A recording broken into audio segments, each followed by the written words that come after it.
සුබ උදෑසනක් වේවා. ආචාර්ය මණ්ඩලයෙන්ද ඔබ සියලු දෙනාගේම අවසරයි. මම යහන් සචිත් පෙරාදෙණිය විශ්වවිද්‍යාලයේ අධ්‍යාපනපති පාඨමාලාවේ පූර්ව අවශ්‍යතාවයක් වන පර්යේෂණ නිබන්ධනය සඳහා මාගේ පර්යේෂණය ලෙස මධ්‍යම පළාතේ රජයේ පාසල්වල භෞතික සම්පත් සම්පාදනයේදී බලපානු ලබන සාධක පිළිබඳ විමර්ශනාත්මක අධ්‍යයනයක් තමයි මම සිදු කරන්නේ. මගේ පර්යේෂණ උපදේශක ආචාර්යවරයා විදියට ආචාර්ය ප්‍රභාත් ඒකනායක මහතා කටයුතු කරනවා. මගේ පර්යේෂණ මේ ඉදිරිපත් කිරීමේ අන්තර්ගතය විදියට පර්යේෂණ පසුබිම හා වැදගත්කම, පර්යේෂණ අරමුණු, පර්යේෂණ ප්‍රශ්න, සාහිත්‍ය විමර්ශනය, පර්යේෂණ ක්‍රමවේදය, පර්යේෂණ කාලරාමුව හා ආශ්‍රිත ග්‍රන්ථ විදියට සකස් වෙලා තියෙනවා.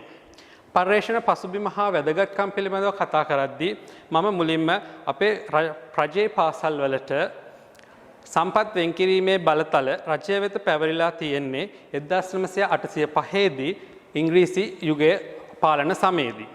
ඉතින් ඒ විදියට ඉංග්‍රීසිගේ පාලන සමයෙන් පැවතාපු අපේ රජයේ පාසල් වලට සම්පත් සම්පාදනයේ වගකීම ඉතා පුළුල් ලෙස දැන් පැතිරිලා තියෙනවා.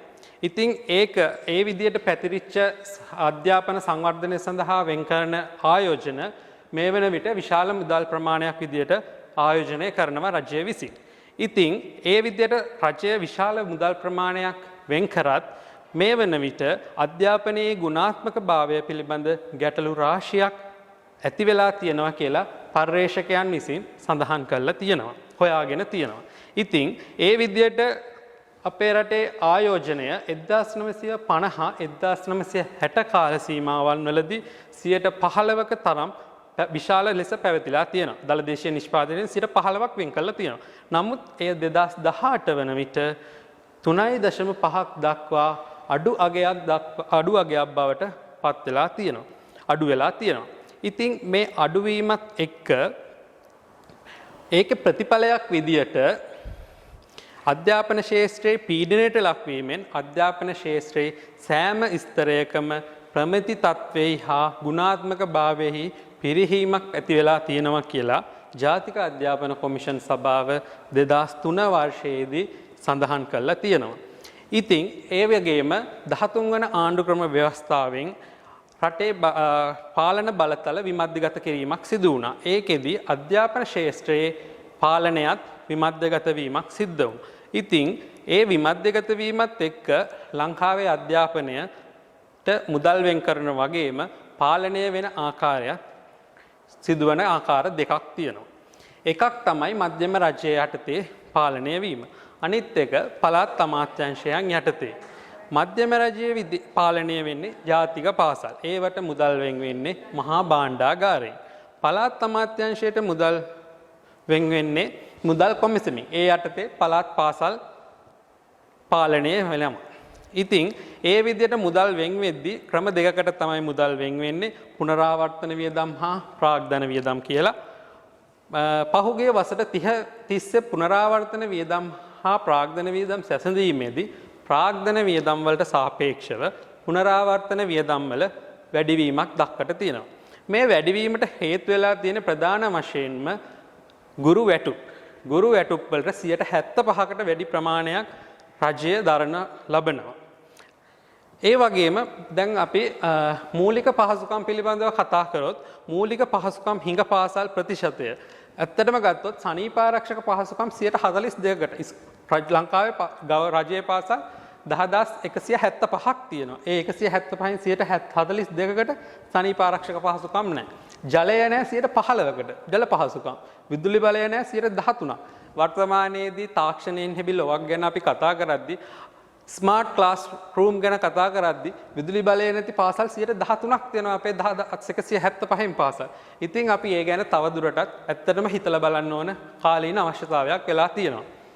ඒ වගේම දුරකථන පහසුකම් 69%කට නැහැ. අන්තර්ජාල පහසුකම් දුරකථන පහසුකමුත් නැති එකේ අන්තර්ජාල පහසුකම් නැති පාසල් තව කොත්පොණ ඇද්ද? ඒ විදිහට අපි කොහොමද අන්තර්ජාල අධ්‍යාපනයක් ගැන හිතන්නේ? ඔන්ලයින් මාර්ගගත අධ්‍යාපනයක් ගැන හිතන්නේ. ඉතින් ඒකම ඒ නිසා තමයි මම මගේ අධ්‍යයනයේ මූලට ප්‍රස්තුතයක් විදියට තෝරගත්තේ. ඒ වගේම ප්‍රාග්ධන හා පුනරාවර්තන වියදම් පළාත් අතර බෙදී යාම පිළිබඳව කතා කරොත් බස්නාහිර පළාතේ පාසල් 1356ක් තියෙනවා. ඉන්නේ ශිෂ්‍යයෝ 9,65,113. නමුත් වැඩිම පාසල් සංඛ්‍යාවක් තියෙන මධ්‍යම පළාතේ පාසල් 1517යි තියෙන්නේ. ඒකේ ඉන්නේ ශිෂ්‍යයෝ 5,47,996යි. නමුත් බස්නාහිර පළාතේ පාසල් ගාන අඩුයි. 1356ක පාසල් වලට ප්‍රාග්ධන වියදම් වෙන් කරනවා මිලියන 2200ක්. මධ්‍යම පළාතේ වැඩිම පාසල් සංඛ්‍යාවට 1517ක් තියෙන ඉස්කෝලවලට වෙන් කරන්නේ ප්‍රාග්ධන වියදම් මිලියන 304. ඇත්තටම බස්නාහිර පළාත හා මධ්‍යම පළාත අතර ලොකු ગેප් එකක් තියෙනවා. ඒ වගේම මධ්‍යම පළාතේට වැඩිය අඩු පාසල් සංඛ්‍යාවක් තියෙන දකුණ, මයඹ, සබරගමුව, ඌව, නැගෙනහිර වගේ පළාත්වලට ඉතා විශාල ප්‍රමාණයක ප්‍රාග්ධන වියදම් ප්‍රමාණයක් වෙන් කරලා තියෙනවා. ඇත්තට මේක අපි සලකා බලන්න ඕන කාරණයක් විදිහට තමයි මම නම් දකින්නේ. ඒ නිසා තමයි මම මගේ පර්යේෂණයේ විදියට මධ්‍යම පළාත තෝරගෙන මධ්‍යම පළාතේ පාසල් අතර සම්පත් බෙදී යාමේ විෂමතාවයට බලපාන සාධක බලන්නේ. ඒ විදියට මගේ පර්යේෂණයේ වැදගත්කම ගැන සඳහන් කරොත් මම මධ්‍යම පළාතේ භෞතික සම්පත් සම්පාදනය සඳහා බලපානු ලබන සාධක හඳුනා ගැනීමක් මෙම අධ්‍යයනයෙන් සිද්ධ කරනවා. ඒ වගේම මෙම සාධක හඳුනා ගන්නා බැවින් රජයේ ප්‍රතිපත්ති සම්පාදනයට හා ක්‍රියාත්මක කිරීමට මෙම අධ්‍යයනයේ ප්‍රතිඵල වැදගත් වෙන්න පුළුවන්. තවද ඒ වගේම මධ්‍යම පළාතෙහි රජයේ පාසල් අතර භෞතික සම්පත් සම්පාදනය සඳහා නිශ්චිත ප්‍රතිපත්ති හා නිර්ණායක ඉදිරිපත් කරන බැවින් එය පාසල් අතර සම්පත් බෙදා හැරීම සඳහා ප්‍රතිපත්ති සකස් කිරීමේදී වැදගත් වෙන්න හැකිවීම. ඒ වගේම අවසාන වශයෙන් මේ සම්බන්ධව රජයේ පාසල් වගේම ශ්‍රී ලංකාවේ පාසල් අතර සම්පත් බෙදා හැරීම, සම්පත් සම්පාදනය පිළිබඳව පර්යේෂණ 14ක් තමයි තියෙන්නේ. ඉතින් ඒ සඳහා ඉදිරි පර්යේෂකයන් සඳහා මගේ අධ්‍යයනය පූර්ව අධ්‍යයනයක් වෙන්න හැකි කියලා මම අපේක්ෂා කරනවා. මගේ පර්යේෂණ අරමුණු ගැන සඳහන් කරොත් මම අරමුණු 5ක් ඔස්සේ තමයි මගේ අධ්‍යයනය සිදු කරන්නේ. ඒකෙදි පළවෙනි අරමුණ තමයි මධ්‍යම පළාතේ පාසල් අතර භෞතික සම්පත් සම්පාදනය සඳහා අනුගමනය කර ඇති ප්‍රතිපත්ති හා නිර්ණායක පිළිබඳ විමර්ශනය කිරීම. දෙවැනි අරමුණ වෙන්නේ මධ්‍යම පළාතේ භෞතික සම්පත් සම්පාදනයේදී රජයේ පාසල් අතර නිසි පරිදි භෞතික සම්පත් සම්පාදනය සිදුවන්නේ කෙසේදයි විමර්ශනය කිරීම. තුන්වෙනි අරමුණ මධ්‍යම පළාතේ රජයේ පාසල් අතර භෞතික සම්පත් සම්පාදනය සඳහා සලකා බැලෙන සාධක අනාවරණය කර ගැනීම. මධ්‍යම පළාතේ රජයේ පාසල් අතර භෞතික සම්පත් සම්පාදනයේදී ඇතිවන ගැටලු නිරාකරණය කර ගැනීම සඳහා සුදුසු ක්‍රමවේදයක් විමර්ශනය කිරීම මගේ 4 වෙනි අරමුණ විදිහට සඳහන් කරන්න පුළුවන්. ඒ වගේම අවසාන වශයෙන් මම බලාපොරොත්තු වෙනවා මධ්‍යම පළාතේ රජයේ පාසල් අතර භෞතික සම්පත් සම්පාදනය සඳහා යථාර්ථවාදී ප්‍රතිපත්තියක් සැකසීම සඳහා නිර්දේශ ඉදිරිපත් කරන්න. ඒ අරමුණු ඔස්සේ මම මගේ පර්යේෂණ ප්‍රශ්න 4කට ගොනු කරගෙන තියෙනවා. ඒ අනුව මගේ පළවෙනි පර්යේෂණ අරමුණ වෙන්නේ මධ්‍යම පළාතේ රජයේ පාසල් අතර භෞතික සම්පත් සම්පාදනය සඳහා අනුගමනය කර ඇති ප්‍රතිපත්ති හා නිර්ණායක මොනවාද යන්න. ඊළඟ පර්යේෂණ ප්‍රශ්නයේ විදියට මධ්‍යම පළාතේ භෞතික සම්පත් සම්පාදනයේදී රජයේ පාසල් අතර නිසි පරිදි භෞතික සම්පත් සම්පාදනයක් සිදු වෙලාද කියලා සිදු වෙන්නේ කොහොමද කියලා මම පර්යේෂණ ප්‍රශ්නයක් විදිහට යොදලා තියෙනවා. ඊළඟට මධ්‍යම පළාතේ පර්යේෂණ පාසල් අතර භෞතික සම්පත් සම්පාදනය සඳහා බලපානු ලබන සාධක මොනවාද කියලාත් ගවේෂණය කරන්න බලාපොරොත්තු වෙනවා. ඒ වගේම මධ්‍යම පළාතේ රජයේ පාසල් අතර භෞතික සම්පත් සම්පාදනයේ ඇතිවන ගැටලු निराකරණය කර ගැනීම සඳහා සුදුසු ක්‍රමවේදයන් මොනවාද කියලා මම අවසාන වශයෙන් මගේ විමර්ශනය සිදු කරන්න බලාපොරොත්තු වෙනවා. සාහිත්‍ය විමර්ශන ගැන සඳහන් කරොත් මගේ පර්යේෂණයේ මම සාහිත්‍ය විමර්ශනය ඇත්තටම යොදාගත්තේ මගේ පර්යේෂණ මාතෘකාවට තහවුරු කර ගැනීම සඳහා. ඒකෙදි මම නයිජීරියාවේ ඔලිවර් කියන පර්යේෂකයා 2014 නයිජීරියාවේ කළා තියෙන පර්යේෂණයෙන් එයා අනාවරණය කළා තියෙනවා සිසුන්ට වැඩි ප්‍රතිලාභ අත්කර ගැනීම සඳහා පාසල් වල පවතින සම්පත් වැඩි කරගන්න ඕන කියලා. ඒ වගේම ශ්‍රී ලංකාවේ චන්ද්‍රකුමාර 2015 දී කළා තියෙනවා පළාත් අතර පාසල් වල සම්පත් බෙදී යාමේ අසමානතාවයක් තියෙනවා කියලා. ඒකෙදී ඔහු අනාවරණය කරගෙන තියෙනවා බස්නාහිර පළාත තුල ඉහළ ගුණාත්මක භාවයකින් යුතු සම්පත් පවතිනවා කියලා. සම්පත් සම්පාදනයට වැඩිම බස්නාහිර පළාතද අවම සම්පාදනයක් සිදු වෙන්නේ නැගෙනහිර පළාතද කියලා ඔහු අනාවරණය කළා තියෙනවා. ඒ වගේම ප්‍රේමසිරි කියන පර්යේෂකයා විසින් 2009 වර්ෂයේදී පාසල් වැසී යාමට හේතු කියන පර්යේෂණයේදී ඔහු අනාවරණය කරගෙන තියෙනවා විදුහල්පතිවරුන්ගේ දුර්වල පරිපාලන හා කළමනාකරණය හා ගුරු හිඟය පාසල් වැසී යාමට බලපාලා තියෙනවා කියලා. ඊට පස්සේ මම පර්යේෂණ සාහිත්‍ය විදියට 1988 දී බේකර්ස් කියන පර්යේෂකයා ශ්‍රී ලංකාවේදී කළා තියෙනවා ග්‍රාමීය පාසල් මූලික කරගෙන එහිදී ඔහු අනාවරණය කළා තියෙනවා ග්‍රාමීය පාසල් වලට දක්ෂ ගුරුවරුන් ලබා ගැනීම හා බඳවා ගැනීම අපහසු වීම අධ්‍යාපනයට අවශ්‍ය යටිතල පහසුකම් අඩු වීම හේතු වෙලා තියෙනවා කියලා. ඉතින් අවසාන වශයෙන් ජාතික අධ්‍යාපන කොමිෂන් සභාව 2013 දී ඔවුන්ගේ ශ්‍රී ලංකාවේ සාමාන්‍ය අධ්‍යාපනය පිළිබඳ ජාතික ප්‍රතිපත්ති යෝජනාවල සඳහන් කරලා තියෙනවා සම්පත් බෙදා දීමේදී පාසල් අතර විෂමතාවයක් හටගෙන තියෙනවා කියලා. මගේ පර්යේෂණ ක්‍රමවේදය පිළිබඳව සඳහන් කරොත් මම යොදාගන්නේ මිශ්‍ර පර්යේෂණ ප්‍රවේශය තමයි. මිශ්‍ර පර්යේෂණ ප්‍රවේශය යොදා ගැනීමට හේතු වෙලා තියෙන්නේ මම ප්‍රමාණාත්මක පර්යේෂණය හා ගුණාත්මක පර්යේෂණ කියන ප්‍රවේශ දෙකම යොදා ගන්නවා. ඒකෙදි මම ප්‍රමාණාත්මක පර්යේෂණ ප්‍රවේශයෙන් සංඛ්‍යානමය ශිල්ප ක්‍රම මගින් සාධක හඳුනා ගැනීමක් සිදු කරනවා. ඒ වගේම මම මෙම පර්යේෂණය මධ්‍යම පළාතට ජෙනරලයිස් කරන්න බලාපොරොත්තු වීමක් සිදු කරනවා. ඒ කියන්නේ සාමාන්‍යකරණය කරන්න බලාපොරොත්තු වෙනවා. ඒ අනුව තමයි මගේ පර්යේෂණය ප්‍රමාණාත්මක පර්යේෂණ පැත්තට ගොඩක්ම බර වෙලා තියෙනවා.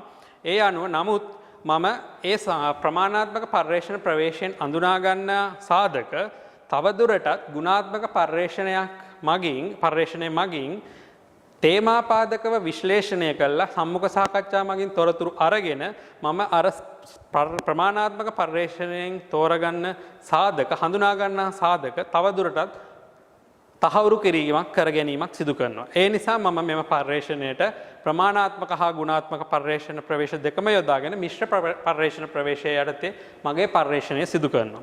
ඒකෙදි මගේ පර්යේෂණයේ ජනගහනය විදියට ශ්‍රී ලංකාවේ සියලුම රජයේ පාසල් අයත් වෙන අතරම මම ඒකෙන් මගේ ඉලක්ක ජනගහනය විදියට මධ්‍යම පළාතේ සියලුම රජයේ පාසල් යොදා ගන්නවා. එම මගේ ඉලක්ක ජනගහනයෙන් මම සෝල්වින්ගේ නියදිතරම ගණනය කිරීමේ සූත්‍රයට අනුව මම නියදිතරම මගේ ගණනය කරගෙන තියෙනවා. ඒකෙදි මට නියදි පාසල් 300ක නියදියක් ඇවිත් තියෙනවා. නමුත් මම මෙම පර්යේෂණයේ තියෙන මගේ සීමාවන් එක්ක කාලය සීමා සහිත වීම හා රටේ පවතින වාතාවරණයත් එක්ක මම එය 302කින් බෙදලා ඒක පාසල් 150ක් විදියට නියදිය තරම යොදා ගන්නවා. නියදි තරම 150කට විතර මම යොදා ගන්න තීරණය කරේ ප්‍රමාණාත්මක විශ්ලේෂණයක් සිදු කිරීමේදී අනිවාර්යෙන් පර්යේෂකයන් කියලා තියෙනවා මිලියන පාසල් අඩු ගානේ නියදි තරම 150ක්වත් පාසල් තියෙන්න ඕන කියලා. පාසල් නෙමෙයි නියදි ඒකක 150ක්වත් තිබිය යුතුයි කියලා. ඒ නිසා මම පාසල් 150 තෝරා ගන්නවා. ඊළඟට මම මේ පාසල් 150 ස්ෘත සම්භාවී නියදි ක්‍රමේදී පාසල් වර්ගය අනුව ස්ෘත කළා නියදිය මගේ බෙදා ගන්නවා නියදිය තෝරා ගනිද්දී. මගේ පර්යේෂණ දත්ත රැස් කිරීම පිළිබඳව සඳහන් කරොත් මම ලේඛනගත විශ්ලේෂණය හා ශේෂ්ත්‍ර අධ්‍යයනය යන ක්‍රම දෙකෙන්ම දත්ත රැස් කරනවා. ලේඛනගත විශ්ලේෂණයේදී ශක්ලේඛ ප්‍රකාශන වාර්තා වලින් තොරතුරු ලබා ගන්න අතරම ඊළඟට ශේෂ්ත්‍ර අධ්‍යයනයෙන් සම්මුඛ සාකච්ඡා ප්‍රශ්නාවලි යන දෙආකාරයෙන්ම තොරතුරු ලබා ගන්නවා. සම්මුඛ සාකච්ඡා වලදී අධ්‍යාපන අමාත්‍යාංශ නිලධාරීන් මධ්‍යම පළාත් කලාප අධ්‍යාපන අධ්‍යක්ෂකවරු වගේම මධ්‍යම පළාතේ අධ්‍යාපන අධ්‍යක්ෂකතුමාගෙන් තොරතුරු ලබා ගන්නවා. ඒකෙදි විදුහල්පතිවරු පාසල් 150න් කෙනා බැගින් 150 දෙනෙක් තෝරගන්නවා. සම්මුඛ සාකච්ඡාවලට මම එයින් 25 දෙනෙක් අහඹු ලෙස තෝරා ගන්නවා. ඉතිරි 125 දෙනාගෙන් මම ප්‍රශ්නාවලි යටතේ තොරතුරු ලබා ගැනීමට අපේක්ෂා කරනවා.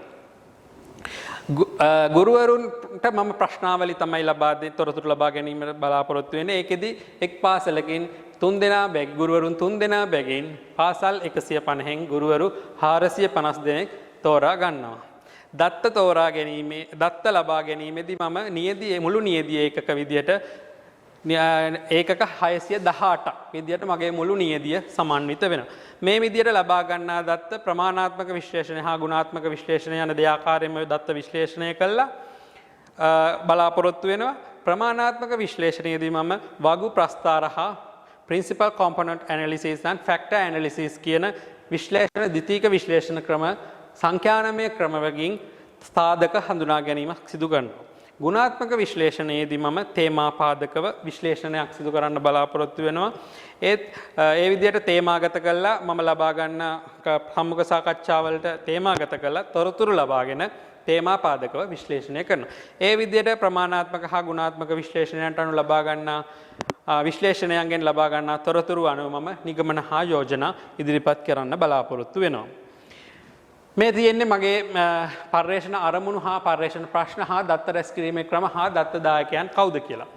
ඒකෙදි මගේ පළවෙනි අරමුණ වෙන භෞතික සම්පත් සම්පාදනය සඳහා අනුගමනය කරදී ප්‍රතිපත්ති හා නිර්ණායක පිළිබඳ විමර්ශනය කිරීමේදී පර්යේෂණ ප්‍රශ්නයේ විදියට පාසල් අතර භෞතික සම්පත් සම්පාදනය සඳහා අනුගමනය කර ඇති ප්‍රතිපත්ති හා නිර්ණායක මොනවාද කියලා තමයි මගේ පර්යේෂණ ප්‍රශ්නේ. ඒකෙදි මම දත්ත රැස් කරන්න බලාපොරොත්තු වෙන මූලාකෘති විශ්ලේෂණයෙන් වගේම ශ්‍රේෂ්ඨ අධ්‍යයනයෙන්. ඒකෙදි දත්ත දායකයෝ විදියට චක්‍රලේඛ ප්‍රකාශන වාර්තා අධ්‍යාපන අමාත්‍ය නිලධාරීන් පළාත් අධ්‍යාපන අධ්‍යක්ෂකවරුන් කලාප අධ්‍යාපන අධ්‍යක්ෂකවරුන් ගෙන් දරතුරු ලබා ගන්න අපේක්ෂා කරනවා. ඒක දෙවෙනි අරමුණ ගත්තොත් රජයේ පාසල් අතර නිසි පරිදි භෞතික සම්පත් සම්පාදනය සිදුවන්නේ කෙසේදයි විමර්ශනය කිරීම. ඒකෙදි ඒකට අදාළ පර්යේෂණ ප්‍රශ්නය තමයි මේ තියෙන්නේ. ඒකෙදි මම ශ්‍රේෂ්ඨාධ්‍යයනයෙන් හා ශ්‍රේෂ්ඨාධ්‍යයන දෙක යටතේ සම්මුඛ සාකච්ඡා හා ප්‍රශ්නාවලිය යන ක්‍රම දෙකෙන්ම තොරතුරු ගන්නවා. ඒකෙදි අධ්‍යාපන අමාත්‍ය නිලධාරීන් මධ්‍යම පළාත් කලාප අධ්‍යාපන අධ්‍යක්ෂකවරුන් හා විදුහල්පතිවරුන් ගුරුවරුන්ගෙන් තමයි දෙවැනි අරමුණ සඳහා මම තොරතුරු ලබා ගන්නේ. තුන්වෙනි අරමුණේදී මම ශ්‍රේෂ්ඨාධ්‍යයනයෙන්ම තමයි තොරතුරු ගන්න. ඒකෙදි අධ්‍යාපන අමාත්‍යාංශ නිලධාරීන් කලාප අධ්‍යාපන ගුරුවරුන් විදුහල්පතිවරුන් තමයි මගේ දත්ත දායකයෝ විදිහට සඳහන් වෙන්නේ. තුන්වෙනි අරමුණේදීත් ශ්‍රේෂ්ඨ අධ්‍යයනයේම තමයි අධ්‍යාපන අමාත්‍යාංශ නිලධාරීන් කලාප අධ්‍යාපන අධ්‍යක්ෂකවරුන් පළාත් අධ්‍යාපන අධ්‍යක්ෂකවරුන් හා ගුරුවරුන් විදුහල්පතිවරුන් තමයි මගේ දත්ත දායකයෝ වෙන්නේ.